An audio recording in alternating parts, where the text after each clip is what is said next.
So, good afternoon, everybody. Well, I'm going to give you an overview of the experience we are carrying on in Italy about river contract that basically are a negotiated agreement that aims to achieve an integrated and inclusive governance along a river system. I think that this presentation is pretty connected with the last one we have heard about Carl Manzano, where he speak about the paradigm of having a catchment approach, but then downscaling have a step-by-step approach. So I believe that what you will see could be considered a step-by-step approach to be implemented along our river system. So we know we have water courses and the catchment, of course, and then we have many actors present along the river corridors. In Italy, we face a specific situation in which the public sector is really complex. We have several actors overlapping with very similar competences, and this makes the situation even more difficult, if not crazy. And then we have many stakes, and we know that the cross-correlation between actors and stakes have a very severe consequence to our rivers, eventually getting to river fragmented and artificialized as we know. So we should work like this. We should put all actors in a boat and ask them to paddle together in the same direction in order to solve this kind of matter. But often we find ourselves like this. That is not the same situation. Above all, when you have so many people involved in water management. And our wonderful rainbow trout will comment this situation like this. But even worse, we could find ourselves in such a situation. Even if we have one authority, we could have stakeholder paddling in different way, and this could be the situation in UK. We were speaking yesterday or tomorrow or today morning with Martin that they have just the Environment Agency. Wow, how lucky they are! But they have the river owned by several people. So this could be the situation, and our friend Rainbow Truth would comment this thinking like this. So, is river restoration a mission impossible with such a framework? So, a river contract could be an answer, but let's collocate the river contract in the right position.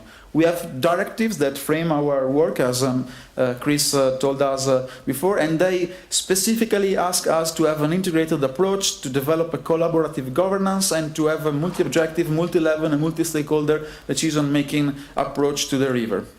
And both those two instruments foresee a specific tool that is called the Negotiated Environmental Agreement. This is hidden in the annexes of the directives, but this is a supplementary measure that could be adopted by district authority at river basin scale within respective river basin management plan or plan of measures. So river contract could be such a kind of instrument. They were born in France in the early 80s, and they grow in Europe, having nowadays more than 300 experience scattered all around the continent.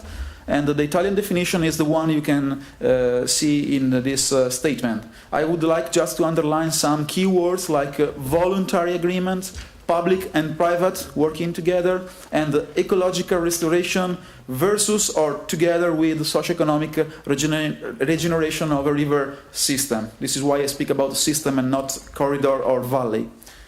And of course, inclusive issues, that is a participative process.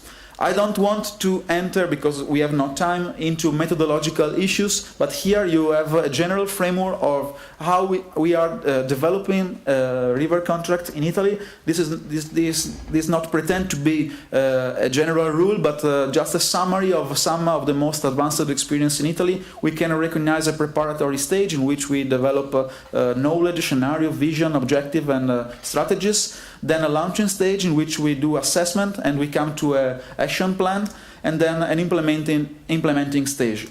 All of this followed with a participation process, a communication strategy, and a process monitoring. Then we have also a strategic environmental assessment, because we are speaking about an environmental program, or that is a program that could have effect on environment. And so under the European Community we have this mandatory issue also to be done. That is an added value.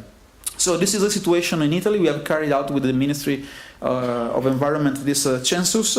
We have more than 70 experience recorded, but as you can see, we have a very nice trend to grow, but just 7 experiences eventually come to the final signature. So we have a lot of processes started and undergoing, but we have an undeniable difficulty in the finalizing capability of such kind of experiences.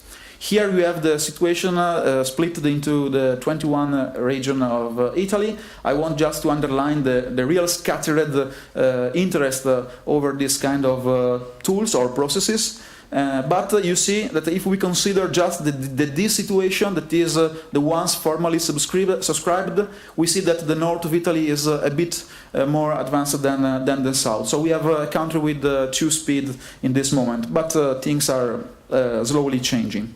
Here you can recognize some main issues that are typical of a river contract, and in most of the 50% of the cases we have knowledge background enhancement before the river contract, and after we have this improvement, and in the most of the cases we have a participatory process, and other issues are present but not always. In a recent international report, this is how the Italian experience has been recognized.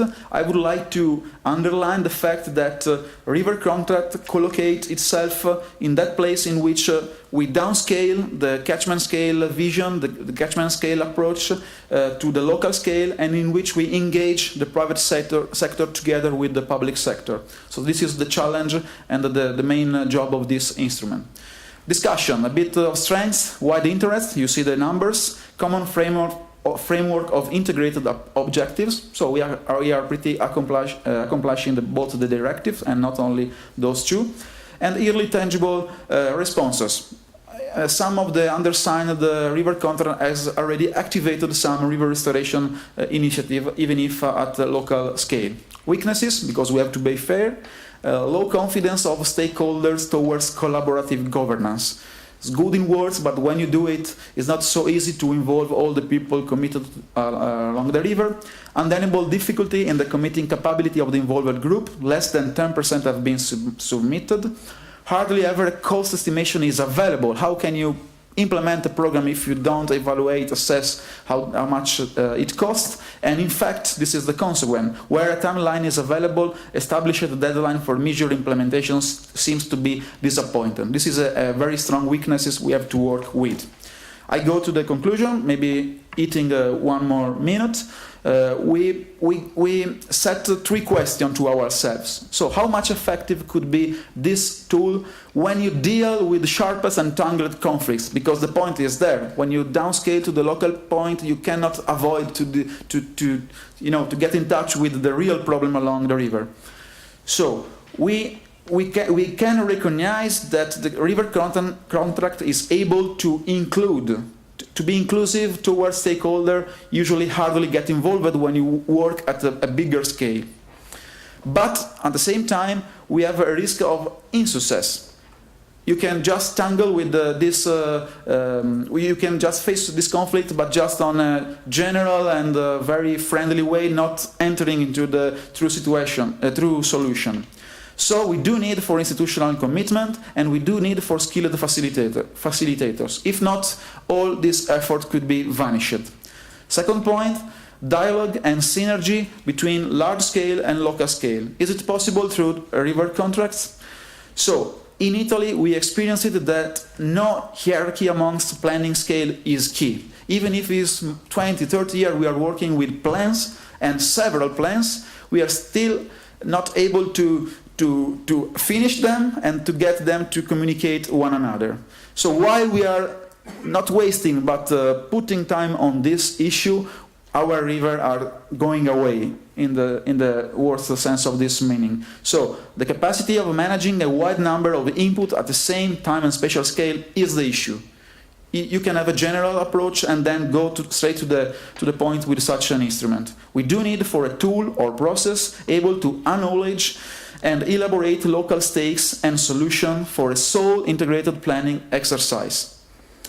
The last question is which level of compulsoriness? If we do all this job, how people is involved in the implementing stage, just on a friendly or let's say if we can do it or they have to. If we don't aim at a compulsory law to introduce a river contract because we see that this is a failing system. Not always a directive give you a policy that then came into reality easily. It's better to have a voluntary instrument so people commit themselves only if they want and where on the point that they are really able and to find answer and to implement them. So, no need for a specific prescriptive law, but rather a regulatory framework that sets common technical rules and acknowledge result through what you can read in the last part of this blue box. So, my conclusion is this list of 4 final remarks. We think that it's important to maintain the voluntary and collaborative nature of river contracts as a strong feature while effectively engaging local community. Then, to develop and disseminate methodological approach in order to fill the box of river contract and not let it free to be whatever, just an audit with people or a consensus growing process or something like that. So we need methodological support to work well.